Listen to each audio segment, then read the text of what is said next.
अध्याय ना, इसका सारांश क्या है 16वें अध्याय का, जो कि हम आज के 7वें दिन कर रहे हैं। चुप, इसमें जो ये वार्ता हो रही है, डायलॉग हो रहे हैं गरुड़ जी और भगवान नारायण जी के बीच में। तो आप गरुड़ जी क्या सवाल पूछ रहे हैं? ने पूछा कि जो है मनुष्य को जो है मोक्ष के लिए क्या क्या फल और क्या मोक्ष के लिए बहुत ही सबसे जरूरी है। मोक्ष हो गया सैल्वेशन। हम सब चाहते हैं कि भाई कि हम नारायण वायुकुंठ में जाए, नारायण के चरणों में जाए, वायुकुंठ धाम जाए। वो हो जाता, मोक्ष नहीं मिलता है। वो सनातन धर्म का वो अल्टीमेट एम है। ये नहीं, जो मोक्ष है, मोक्ष कैसे पाओगे? ये पॉइंट करने के लिए, ये आपके पुत्र प्राप्त के लिए। ये नहीं है, दूसरा है, मोक्ष अलग है, उसका उसके साथ कोई कनेक्शन नहीं है। अगर देखिए, एक बात है, हमने साफ साफ कह दिया, अगर आगे पुत्र नहीं है तो आपका गोत्र नहीं चलेगा। वो तो सही है, उसमें तो कोई शक नहीं है। वो नहीं है, अडॉप्टेड वाला नहीं चलेगा। बच्चे पैदा करेंगे नहीं, अडॉप्टेड वाले नहीं चलेंगे। अडॉप्टेड वाले वो नहीं चलेगा, वो अलग बात है।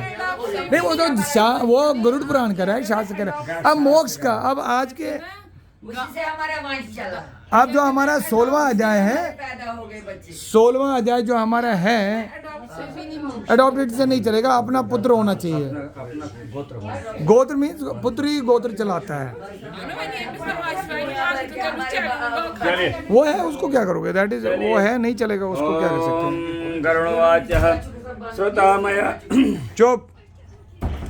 श्रुतामया दया सिंध्यो है ज्ञान जीव संस्कृति अधुना सोत्मिच्छामि मोक्षोपायं सनातनम भगवन् देवी देवेश शरणागत वत्सल असारे घोर संसारे सर्व दुख मलीयसे नानाविध सारिजस्ते हरेनन्ता जीवरायसः जायन्ते न वीर्यन्ते च तेषामन्तु न विद्यते सदा दुःखातुरा एव न सुखे विद्यते क्वचि केनोपायेन मोक्षेश मोच्यन्ते वद मे प्रभो। गरुड़ बोले, हे दया के सागर, मैंने सुना है कि अज्ञान के कारण प्राणियों का जन्म मरण चलता रहता है, इसलिए मैं सतानत रूपी मोक्ष के उपाय जानना चाहता हूँ। बहुत बढ़िया, एक्सीलेंट। देवेश, हे शरणागत वत्सल, सब दुखों से व्याप्त इस असार तथा भयानक संसार में अनेकों प्रकार की योनियों में अनंत जीव राशि हैं जो उत्पन्न होते हैं और मृत्यु को प्राप्त हो जाते हैं। इस जन्म मरण के चक्रों का कोई अंत नहीं है, वे हमेशा दुख भोगते हैं, उसमें कोई भी सुखी नहीं है। कहते हैं कि हे भगवान मुक्तिनाथ, इसलिए आप ऐसा उपाय बताएं जिससे ये मुक्त हो जाए। श्री भगवान मोक्ष के लिए उन्होंने क्वेश्चन कर लिया, उन्होंने सवाल कर लिया गरुड़ जी ने किसे? नारायण से। अब नारायण अपना जवाब बोल रहे हैं कि सैल्वेशन।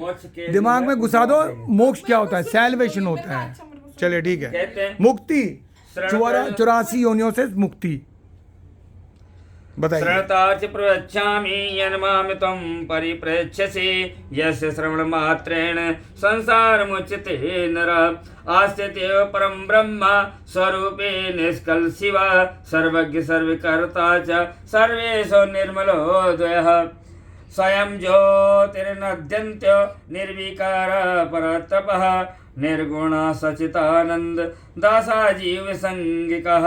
श्री भगवान कृष्ण ने कहा, हे करुण, तुमने जो मुझसे पूछा हुआ मैं तुम्हें बतलाता हूँ, सुनो। जिसके सुनने मात्र से ही मनुष्य संसार से मुक्त हो जाता है, वह परम ब्रह्म परमात्मा निष्कल कला रहित परम ब्रह्म स्वरूप शिव स्वरूप सर्वज्ञ सर्वकर्ता सर्वेश्वर निर्मल तथा अद्वैत द्वैत भाव रहित है। वह परमात्मा स्वतः प्रकाश है, अनादि अनंत निर्विकार परात्पर निर्गुण और सचित आनंद स्वरूप है।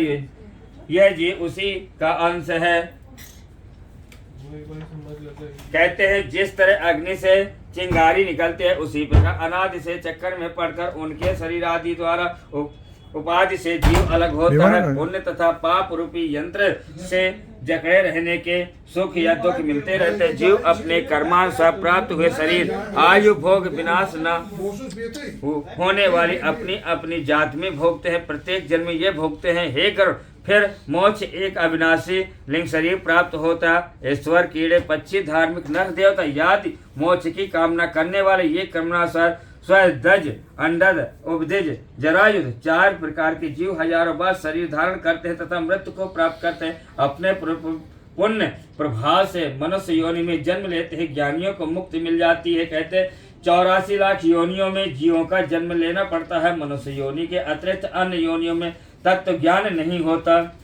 जैसे आपने उस दिन क्वेश्चन किया था कि बाकी जीव तो कहते हैं कि उनमें तत्व ज्ञान मतलब सोचने समझने की शक्ति नहीं होती है उनमें। हाँ, नहीं, लाखों बार संसार विभिन्न योनियों में जन्म लेने के पश्चात यदि पुण्य पुंज रहा तो जीवों को कभी मनुष्य जन्म से लाभ हो जाता है। इस प्रकार मोक्ष साधन स्वरूप अप्राप्त मनुष्य योनि को प्राप्त कर अपने तारण का उपाय जो नहीं करता उससे अधिक पापी अन्य कोई नहीं। कहते जो मनुष्य योनि पाते हैं और अपने मुक्ति का जो है धर्म कर्म नहीं करते वो उससे बड़ा पापी कोई नहीं है। कहते नर के हाथ पैर याद रमणी हो, उत्तम वंश में जन्म प्राप्त कर अपने हित की बात को नहीं सोचे तो ब्रह्मघाती होता है। बिना देह के किसी को भी पुरुषार्थ नहीं होता। इसलिए शरीर रूपी धन की रक्षा कर पुण्य कर्मों का साधन करे, सदा आत्मा की रक्षा करे, क्योंकि आत्मा से ही सब होता है। इसकी रक्षा व्रत करना चाहिए। जिंदगी बनी रहेगी तो अनेक शुभ अवसर मिलेंगे। कहते हैं गांव क्षेत्र धन घर और शुभाशुभ कर्म पुनः पुनः प्राप्त हो सकते हैं, किंतु मनो शरीर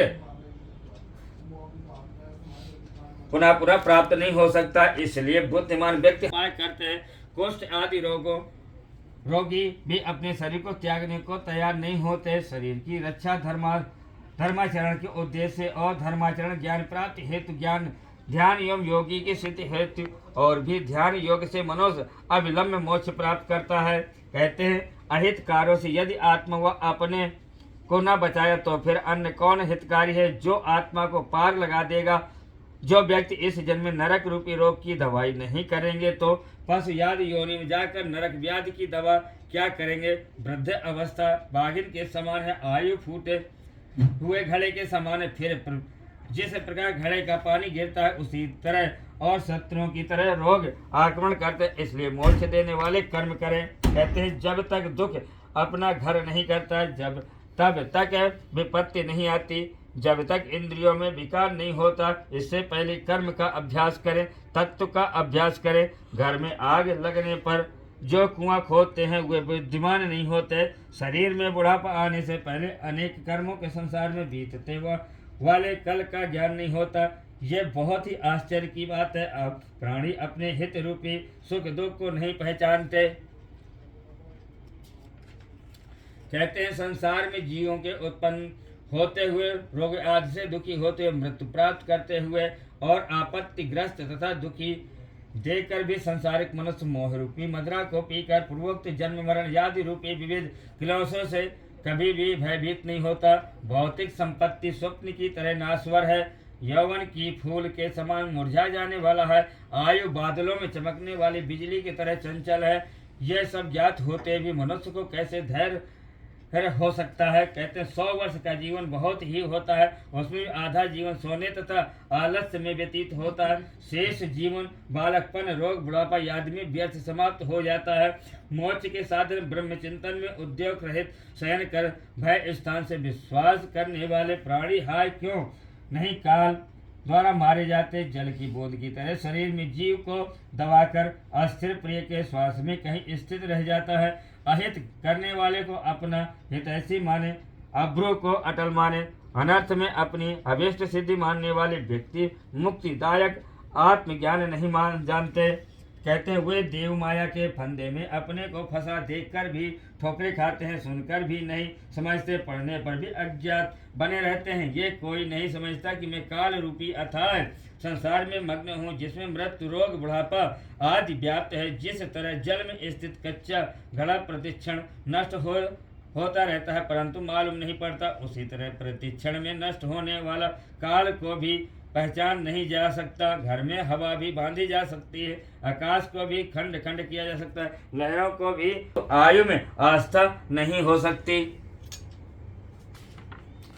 कहते हैं जिस काल के द्वारा पृथ्वी जल आती है मेरु पर्वत भी चूर चूर हो जाता है, सागर का पानी भी सूख जाता है, उस काल से मनुष्य शरीर की रक्षा की क्या कथा। मेरा मेरा पुत्र, मेरी पत्नी, मेरा धन, मेरे भाई बंधु, इस प्रकार मैं पुकारते हुए मनुष्य रूपी बकरे को हठ पूर्वक काल रूपी भेड़िया मार डालता है। यह मैंने कर लिया, यह करना शेष है, यह दूसरा कार्य अभी कुछ करना शेष है। इस प्रकार की इच्छा से युक्त मनुष्य को यमराज अपने वश में कर लेता है। जो कल करना है उसको आज करो, जो शाम को करना है उसको अभी करो। प्रातः काल करें, क्योंकि तुमने कितना काम किया और कितना काम शेष है, इस बात का काल समय प्रतीक्षा नहीं करता। मृत्यु रूपी शत्रु को अपने पर आक्रमण का वृद्धावस्था ने आकर मार्ग बतलाया। जिसके सैनिक असाध्य रोग है, इनसे बचने वाले ईश्वर की शरण में क्यों नहीं जाते। कहते हैं प्राणियों को तृष्णा रूपी सुई नोच कर विषम रूपी घी में गिराकर राग द्वेष रूपी अग्नि से पका मृत्यु भोजन करती रहती है। ये संसार की ऐसी बालक, युवक, वृद्ध, गर्भस्थ, चाहे जो भी हो, सबको मृत्यु घेरे में रहती है। जब जीव अपने शरीर को ही त्याग कर यमपुरी चला जाता है तो कैसे माता पिता, स्त्री आदि को संबंधी कहा जाए।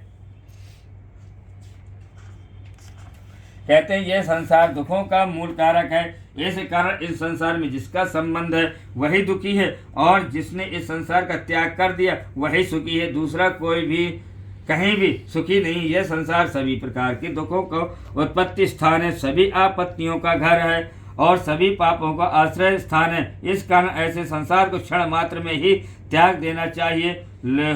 लोहे एवं लकड़ी से बने हुए पासों से बंधा हुआ व्यक्ति मुक्त हो सकता है, किंतु पुत्र और पत्नी रूपी पासों से बंधा हुआ व्यक्ति कभी भी मुक्त नहीं हो सकता।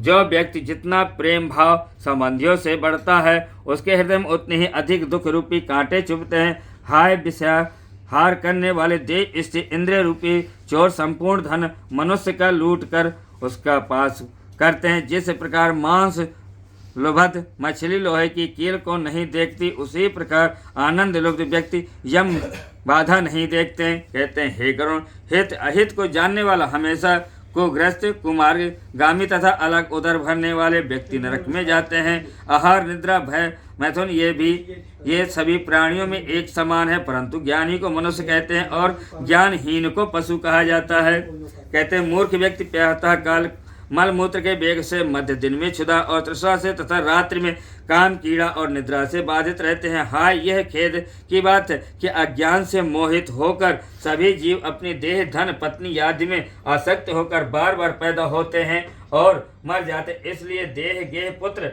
कलश इत्राद आदि के साथ सदा आसक्ति का त्याग कर देना चाहिए, और यदि अपने विवेक बल से उसका सर्वथा त्याग न कर सके तो उस आसक्ति शक्ति भाव को देह गेहादि से हटाकर महापुरुषों के साथ संबंध बनाना चाहिए, क्योंकि संत पुरुष संसार शक्ति रूपी रोग से भेजता है।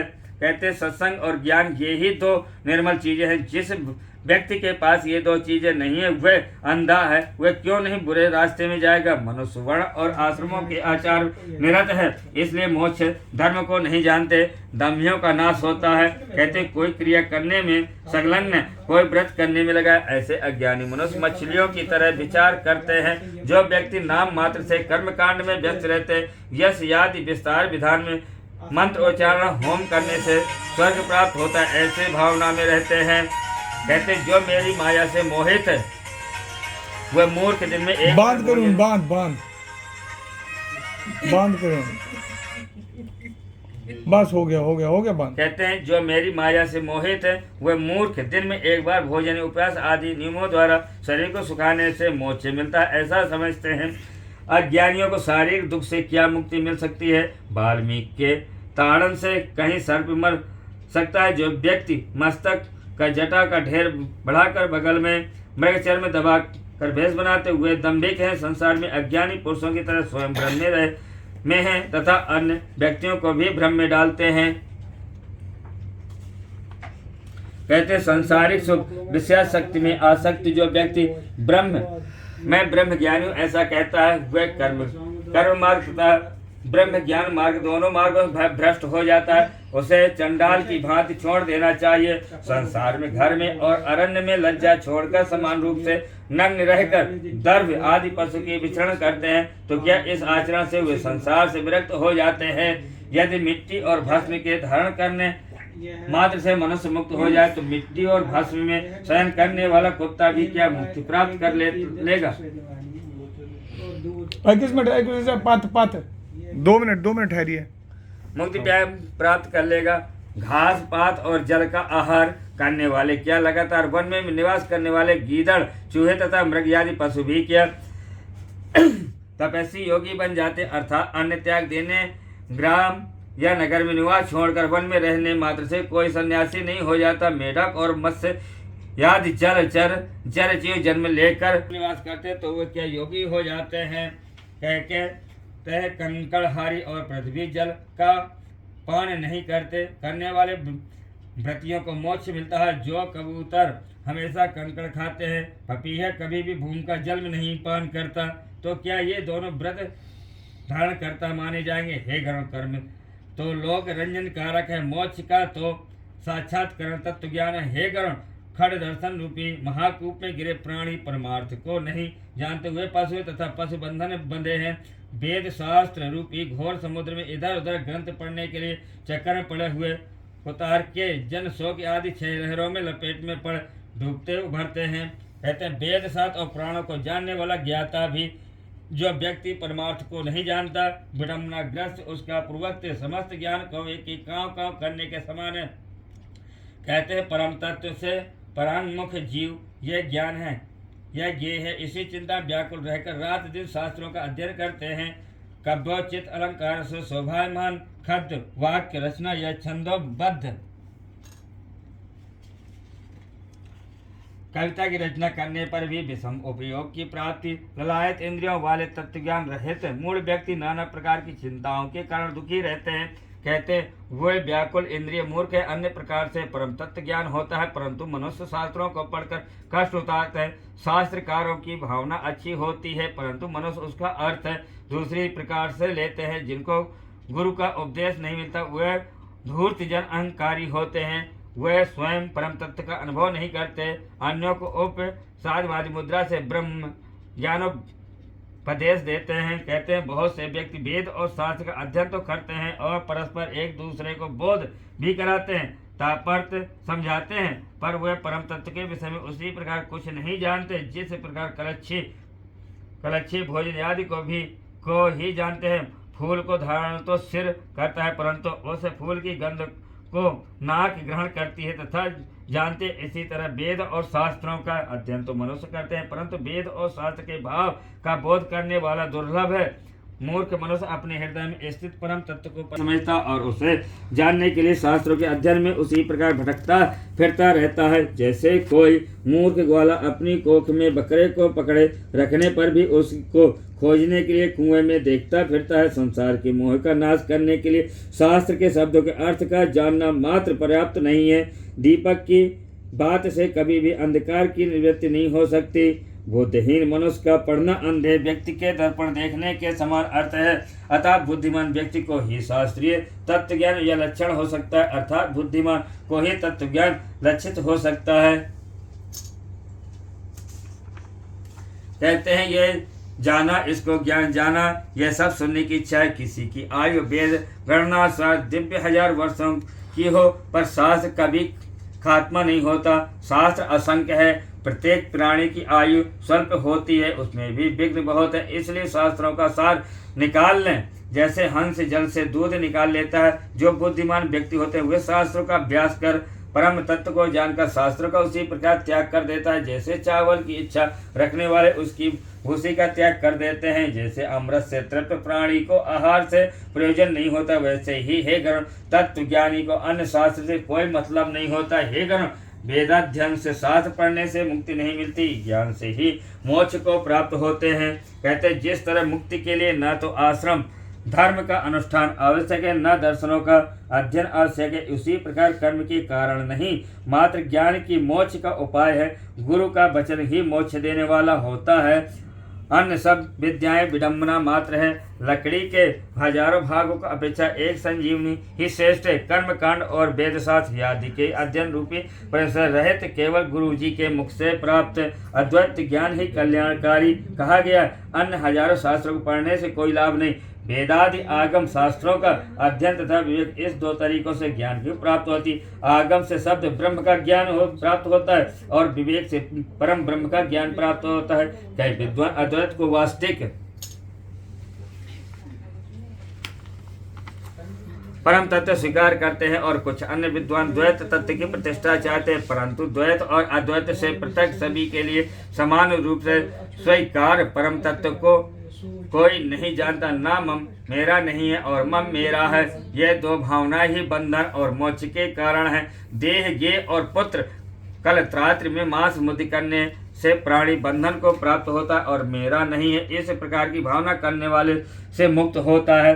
वही कर्म है जिसके द्वारा बंधन हो, वही विद्या है जो मुक्ति को देने वाली हो। जिसके द्वारा व्यक्ति बंधन में पड़ता है वह केवल परिश्रम कराने वाला कर्म है, केवल शिल्प की निपुणता की तरह है। जब तक कर्म किए जाते हैं तब तक सांसारिक वासना रहती है, जब तक इंद्रियों का चापल्य है तब तक तत्वरता नहीं हो सकती। जब तक देहाभिमान रहता है, जब तक ममता रहती है, तब तक उद्योग में वेग रहता है, तब तक संकल्पों की श्रृंखला नहीं कटती। जब तक मन में स्थिर नहीं, गुरु की कृपा नहीं, तब तक तत्व ज्ञान की कथा कहाँ। तब व्रत तीर्थ यात्रा जप होम पूजा वेद शास्त्र आगम आदि की कथा जब तक तत्व ज्ञान नहीं होता तब तक चलती है। कहते हैं हे गरुड़, इसलिए सब प्रयत्न से चाहे किसी भी अवस्था में हो, यदि मुक्ति की इच्छा रखते हो तो हमेशा तत्वनिष्ठा बनो। आध्यात्मिक आदि दैविक आदि भौतिक तीन पापों से संतप्त जीव मोक्ष रूपी वृक्ष का आश्रय लेता है। उसका धर्म और ज्ञान वे पुष्प है, स्वर्ग मोक्ष ये फल है। इसलिए श्री गुरु मुख से ज्ञान द्वारा आत्म तत्व को जानना चाहिए, जिससे घोर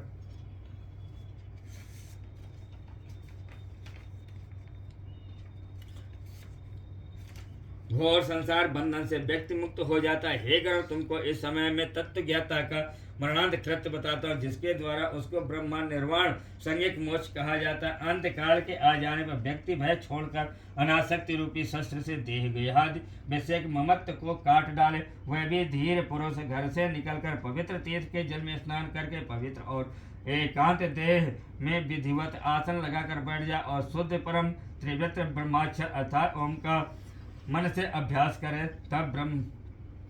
तब ब्रह्म भी स्वरूप ओंकार का निरंतर स्मरण करके श्वास को जीत कर मन को नियंत्रण करे। कहते हैं बुद्ध रूप सारथी वाले मन से द्वारा विषयों के से रोक कर्म के फेर में पड़े हुए मन को अच्छे कार्य में बुद्धि द्वारा परिवर्तन करे।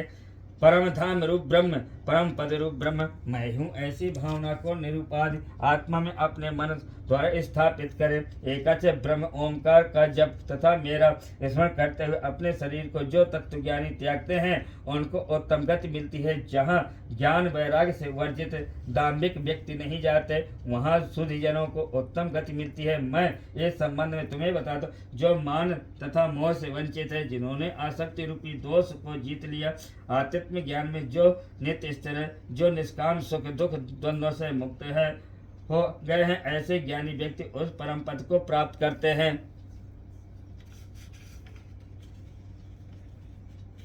कहते हैं ज्ञान कुंड में सत्य रूप जल भरकर राग द्वेष भर मल को दूर कर जो मानस तीर्थ में स्नान करता है उसको मोक्ष प्राप्त होता है। जो वीतरागी हो, जो अनन्य भाव से मुझे भजता है, उस पूर्ण प्रसन्नात्मा को मोक्ष प्राप्त होता है। जो घर छोड़कर मनोत्सुक होती मुक्ति क्षेत्रों में जो मरता है उसको भी मोक्ष प्राप्त होता है। अयोध्या, मथुरा, माया, कनखल, हरिद्वार, काशी, कांची, अवंती, द्वारका ये 7 पुरियों मोक्ष प्रदान करने वाली हैं। हे गरुड़, इस प्रकार ज्ञान वैराग्य सहित सनातन मोक्ष को कहा, जिसको सुन मोक्ष प्राप्त होता है। तत्वज्ञों को मोक्ष मिलता है, धार्मिक व्यक्तियों को स्वर्ग मिलता है, पापियों को दुर्गति प्राप्त होती है और वे खदादि योनि में जन्म लेते हैं और मरते हैं। इस प्रकार सभी शास्त्रों का श्रृंखला मैंने 16 अध्याय में कह दिया। अब तुम और क्या सुनना चाहते हो? तो कहते हैं कि सूत वाचा एम स्वत्ता बचो राजन गरुणो भवान मुखगत कृतांजलि रुजो वाचेदम त प्रामुहूर्तमः। सूत जी बोले, हे राजन, गरुण जी ने भगवान श्री कृष्ण के मुख से ऐसे वचन सुनकर उन्हें बारंबार प्रणाम करके हाथ जोड़कर इस प्रकार कहा, भगवान् देवदेवेश श्रावित्वा वचोमृतं तार्गोहं त्वनाथ भयसागरतः प्रभो। कहते हैं देव देवादिदेव, हे नाथ, हे प्रभु, आपने अमृत में वचनों को सुनकर बहुत सागर से उद्धार किया। अब मेरा संदेश समाप्त हो गया और मैं कृतार्थ हो गया हूँ, इसमें जरा भी संशय नहीं है। इतना कहकर गणु जी मौन होकर भगवत ध्यान पारायण हो गए। स्मरण करने से जो दुर्गति का हरण कर लेते हैं, पूजन और यज्ञ के द्वारा जो सदगति को प्रदान करते हैं, और अपनी परम भक्ति के द्वारा जो अपने निज भक्तों को गुप्त देते हैं, वे हरि भगवान मुझे बहुत सागर से पार लगाए। श्रीमन नारायण नारायण नारायण नारायण नारायण नारायण नारायण नारायण। हो गया खत्म। नारायण नारायण नारायण नारायण नारायण नारायण नारायण।